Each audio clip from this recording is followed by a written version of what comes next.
Bonjour à tous. Alors aujourd'hui, je vous propose l'exercice suivant. Je vous donne deux nombres réels positifs de la somme vaut 1 et je vous propose de montrer cette inégalité ici. Alors c'est un exercice très difficile, mais je vous laisse mettre la vidéo sur pause pour y réfléchir.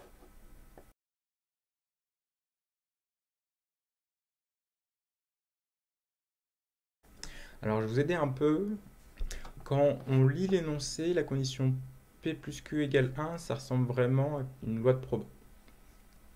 Alors voilà ce que je vous propose. On va dessiner une grille n par n, donc avec des cases. Et on va aller colorier ces cases de manière aléatoire, soit en blanc, soit en noir.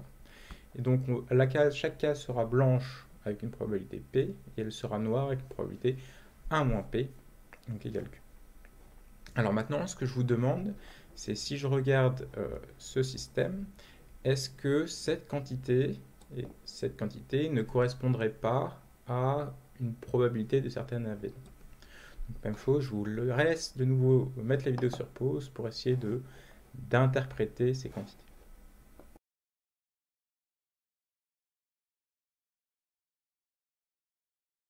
Alors, allons-y pour la solution. Je vais noter A, l'événement. Dans ma grille, il y a une colonne qui est toute blanche. Donc, par exemple, celle-ci. De la même manière, je vais noter B, l'événement. Dans ma grille, il y a une ligne qui est toute noire. Donc là, clairement, c'est impossible que j'ai à la fois A et B, parce que les lignes et colonnes se croisent, et donc la case peut être à la fois pas noire et blanche. Donc, l'intersection de ces deux événements, c'est l'ensemble vide. Et en termes de proba, ça veut dire que la probabilité d'avoir à la fois A et B, c'est bien sûr nul. Alors je vais prendre le complémentaire. Donc le complémentaire d'un ensemble vide, c'est tout. Donc la probabilité vaut 1. Donc la probabilité d'avoir soit non A, soit non B, ce sera exactement égal à 1. Et maintenant, un petit lemme de proba habituel, la probabilité de l'union, c'est toujours plus petit que la somme de chacune des probas. Maintenant, calculons qu'est-ce que c'est que la probabilité qu'il n'y ait pas une colonne toute blanche.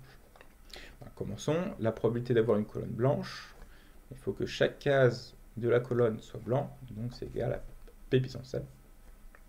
Donc qu'elle ne soit pas blanche, c'est simplement 1 moins P puissance n. Maintenant, je veux que chaque colonne ne soit pas blanche, donc il faut qu'on ait la probabilité 1 moins P puissance m, mais élevée à la puissance n, car chaque colonne est un vecteur.